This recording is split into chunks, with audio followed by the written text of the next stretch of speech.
17절 이는 그 남은 사람들과 내 이름으로 일컬음을 받는 모든 이방인들로 주를 찾게 하려 함이라 하셨으니 19절 그러므로 내 의견에는 이방인 중에서 하나님께로 돌아오는 자들을 괴롭게 하지 말고 베드로 사도와 그리고 바나바와 바울의 말이 마치고 난 뒤 드디어 예루살렘의 담임 목사인 야고보가 대답을 합니다. 야고보가 말한 것은 이방인들이 주 예수를 믿고 주께로 돌아오는 일에 대해서 할례와 율법을 가지고 더 이상 괴롭게 하지 말라는 것입니다. 여기서 우리는 한 가지를 생각해 보아야 합니다. 할례와 율법도 하나님이 주신 것이니까 지켜야 되지 않겠느냐? 그렇습니다. 하나님이 주신 것입니다. 그런데 그들이 놓친 것이 하나 있습니다. 그것은 바로 할례와 율법을 누구에게 주셨느냐 그 부분이 아니라 왜 주셨느냐는 것이죠. 할례와 율법은 하나님의 택한 백성에게 주셨습니다. 그러니까 유대인 그리스도 입장에서는 이방인이 이제 하나님의 택한 백성이 되었으니까 할례와 율법을 지켜야 된다는 것입니다. 그것은 맞습니다. 그런데 왜 주셨느냐는 것입니다. 이것을 놓친 것이죠. 하나님이 할례와 율법을 왜 주셨습니까? 그들을 속박하기 위해서요. 그들을 묶어두기 위해서 그렇게 하신 거예요? 그건 아니죠. 온전한 하나님의 택한 백성임을 확정시키려고 주신 것. 아니면 할례와 율법을 행해야 온전한 하나님의 택한 백성이 된다. 그걸 유지할 수 있다. 라는 식의 어떤 강한 어떤 속박감을 주는 그런 측면에서 주신 것일까요? 아닙니다. 할례와 율법은 하나님의 백성임을 잊지 말라고 기억하고 하나님을 잊지 말라고 주신 겁니다. 할례라는 이 부분을 보면서 우리 남성들은 할례를 하잖아요. 그러니까 할례한 그것을 보면서 내가 하나님의 백성이다. 내가 하나님의 약속의 자녀다. 이걸 생각하라는 것입니다. 그리고 하나님이 계시다는 것을 잊지 말라는 거죠. 그러고 난 뒤 내가 하나님의 백성임을 알고 거기에 걸맞게 살아가라고 주신 것이 할례입니다. 율법을 행할 때도 마찬가지입니다. 내가 하나님의 백성이니까, 내가 하나님의 자녀이니까 거룩해야 한다, 정직해야 한다, 성실해야 한다, 부정하지 말아야 함을 상기시키기 위해서 주신 것입니다. 그러니까 먼저 내가 하나님의 백성임을, 하나님의 자녀라는 것을 생각하는 것이 할례와 율법의 공통적인 특징이라는 것이죠. 그러므로 할례와 율법은 지키는 것이 중요한 것도 있지만 그것보다 내가 하나님의 백성, 내가 하나님의 자녀라는 사실을 망각하지 않고 늘 언제나 어떤 상황이든지 인지하면서 하나님의 백성답게 하나님의 자녀답게 살아가는 것이 그것이 초점이라는 것입니다. 그런데 이것을 놓친 거예요. 누구에게 주셨는지는 아는데 왜 주셨는지에 대해서는 흐려져 있었습니다. 왜 주셨는지를 깨닫지 못합니다. 마치 부모가 자녀들에게 공부해라, 청소해라, 세수하고 목욕해라 할 때 왜 부모가 그렇게 말씀하는지에 대해서 모르면 자녀들의 입장에서는 어떻죠? 짜증납니다. 싫습니다. 듣기도 싫고 짜증도 나고 듣는 둥 마는 둥 하고 싶죠. 그런데 왜 그렇게 부모님이 말씀하시는지 제대로 알면 우리 부모님이 내한테 지금 엄청난 마음을 쏟고 있구나. 부모님의 사랑 그걸 느끼면서 부모님께 감사할 따름이죠. 공부해라고 할 때에는 부모가 공부를 해서 앞으로 인생이 밝아지게 탄탄해지기를 바라는 그런 마음에서 나에게 공부해라 하는구나. 청소해라는 것은 지저분하게 살지 말고 나로 하여금 깨끗하게 살아라 하시는구나. 세수하고 목욕하라는 것은 악취를 내며 사는 것이 아니라 좋은 냄새의 향기를 내며 살아가는 그런 어머니의 부모님의 마음이시구나 하는 그 부모의 마음을 알게 되면 공부해라, 청소해라, 그리고 세수해라, 목욕해라 하는 그 말이 짜증이 나지 않죠. 그 말을 들을 때에 부담감이 갖지 않는다는 것입니다. 그런데 이것을 읽고 공부해라, 청소해라, 세수하고 목욕해라 하면 지키는 것에 매이게 됩니다. 그러다 보니 짜증도 나죠. 귀찮죠. 듣기 싫은 것입니다. 지금 유대인 그리스도인들은 하나님께서 그들에게 주신 할례와 율법을 이방인 그리스도인들에게도 적용하며 지키게 하려는 것은 너희도 우리처럼 지켜야 되지 않겠느냐라는 것입니다. 거기에는 너희도 우리처럼 하나님의 자녀로서 하나님의 백성으로 들어봤다고? 그러면 지켜봐.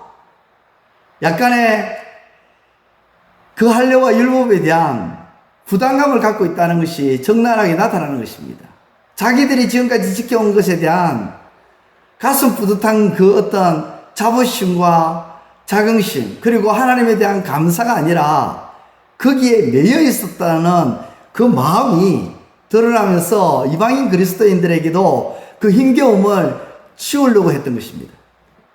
하나님의 자녀답게 하나님의 자녀임을 잊지 않도록 이것을 행해야 된다는 식이 아니라 너희도 우리처럼 지킴으로써 그것이 얼마나 힘든지 한번 경험해봐 라는 식이죠. 할례와 율법을 사실 힘겨워했습니다. 그래서 야고보 사도는 이렇게 말합니다. 이방인이나 유대인이나 주의 이름으로 하나님의 백성이 되었으니 할례와 율법을 가지고 더 이상 괴롭게 하지 말라고 합니다. 그렇습니다. 이방인과 유대인이 하나님의 자녀가 된 것은 하나님의 은혜입니다. 유대인에게 율법과 할례는 족쇄가 아니라 힘겨움이 아니라 그것은 하나님의 자녀임을, 하나님의 백성임을 매 순간 무슨 일을 하든지 간에 기억하고 잊지 말라고 주신 은혜의 장치입니다. 그런데 유대인은 그것을 은혜의 장치가 아니라 족쇄로 여기면서 이방인 그리스도인들도 동일하게 족쇄를 채우려고 했던 것입니다. 그들이 사실상 미웠으니까요. 자기들과 똑같은 그런 대접을 받는 것에 대한 미움이 그 안에 있었던 것입니다. 이것은 보이지 않는 악함이죠. 하나님의 말씀을 왜곡할 뿐만 아니라 나도 당했으니 너도 당해봐라는 식입니다. 보이지 않는 죄악입니다. 사랑하는 성도 여러분, 하나님의 말씀을 족쇄로 여기지 말고 은혜로 여기시기를 우리 주님의 이름으로 축원드립니다. 하나님의 말씀을 족쇄로 여기는 순간 우리는 왜 하나님이 이 말씀을 주셨는지 하는 이 부분을 잊은 채 다른 이에 대한 악한 마음으로 행할 수 있기 때문입니다. 그러므로 하나님의 말씀을 은혜로 받고 이 말씀을 주신 하나님의 그 분명한 의도를 이해하며 다른 이에 대한 선한 마음으로 행하시는 우리 모두가 되시기를 우리 주님의 이름으로 축원드립니다. 기도드리겠습니다. 하나님 아버지, 은혜를 감사합니다. 오늘도 하나님의 전으로 저희들을 불러주시고 말씀 앞에 세워주신 것 감사합니다. 하나님께서는 우리에게 하나님의 말씀을 주실 때에 우리에게 지키라고, 우리를 하여금 부담감을 주고 우리를 하여금 이 말씀에 매이게 하려고 그렇게 주신 것이 아니라 은혜로 주셨습니다. 하나님의 자녀라는 그 신분에 맞게끔 품위 있게끔 멋지게 살아라고, 이 땅에서 실패하지 말고 성공적인 삶을 살아라고 하나님께서는 이 말씀을 주셨습니다.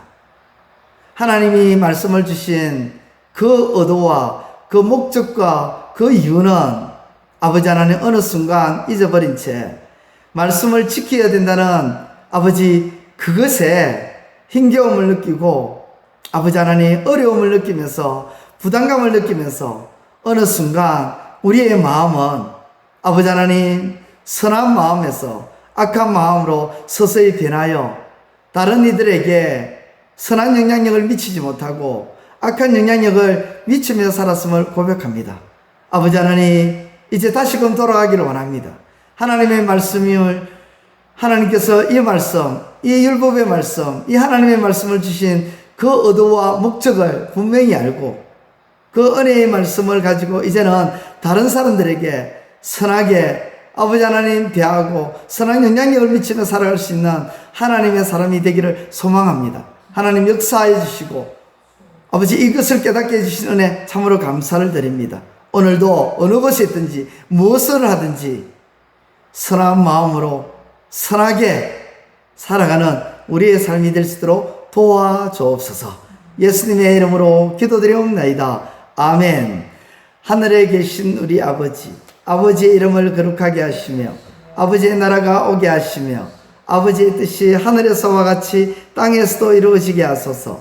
오늘 우리에게 일용할 양식을 주시고 우리가 우리에게 잘못한 사람을 용서하여 준 것 같이 우리 죄를 용서하여 주시고 우리를 시험에 빠지지 않게 하시고 악에서 구하소서. 나라와 권능과 영광이 영원히 아버지의 것입니다.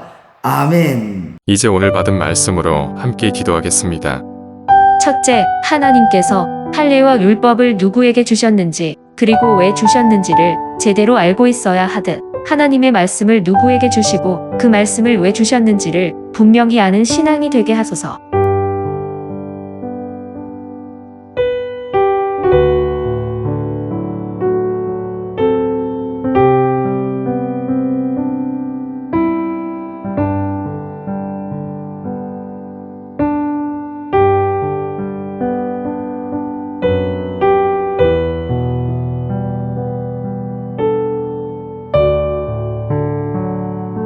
둘째, 하나님의 말씀을 왜 주셨는지를 알지 못할 때 그 말씀은 은혜가 아닌 족쇄로 여겨짐으로 인해 타인에게까지 악한 영향을 미치는 것임을 알기에 하나님의 말씀을 언제나 은혜로 받게 하소서.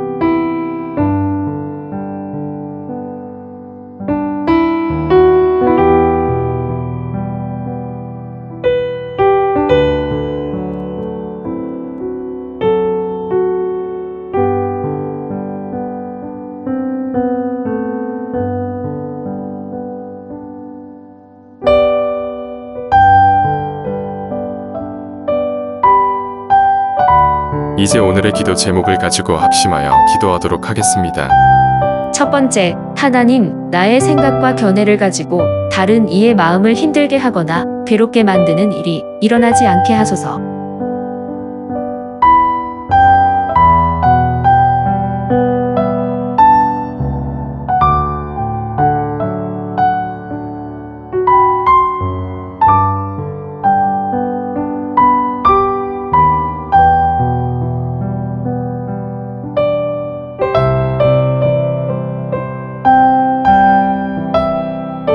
두 번째, 하나님, 나의 작은 행위 하나가 다른 이의 마음을 아프게 하거나 괴롭게 하는 일이 없게 하시고 오히려 기쁨을 주고 행복을 주는 일이 되게 하소서.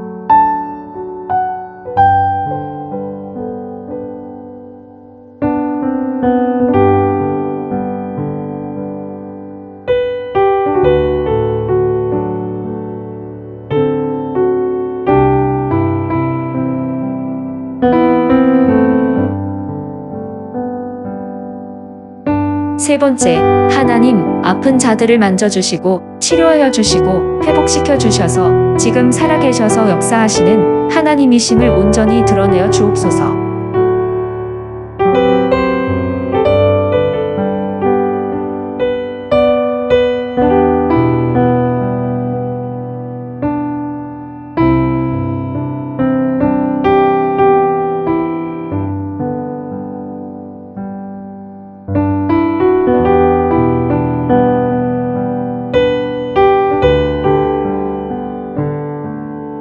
이제 개인의 기도 제목을 가지고 하나님 앞에 기도하시기를 바랍니다.